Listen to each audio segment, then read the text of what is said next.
Hello everyone, welcome back to my another mini blog. তো আজকে চলে এসেছি আমাদের রাশিগঞ্জে পিটুলিতলার মন্দিরে। এটা হচ্ছে নামযজ্ঞ অনুষ্ঠান। এটা ঐতিহ্যময়, মানে বহু আগে থেকে হয়ে আসছে এই পুজোটা আর কি, অনুষ্ঠানটা। এটা প্রচুর মানুষের আনাগোনা থাকে তো বটেই।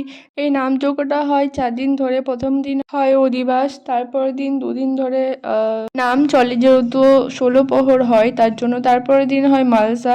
তো মালসার দিনকে দেখার মতন মানুষ হয়, প্রচুর মানুষ হয়, মানে কয়েক হাজার মানুষের হয়, তার তুলনা নাই। তোমরা যদি এখানে কেউ এসে থাকো তাহলে তোমরা বুঝতে পারবে। আর এই যে শুরু হয়েছে নামযজ্ঞ।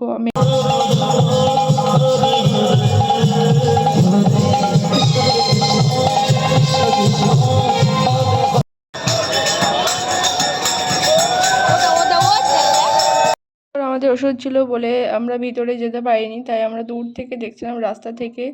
তো ভিতরে যেতে পারিনি। তো ভালো লাগলে লাইক কমেন্ট শেয়ার করে দিও। Tata, by.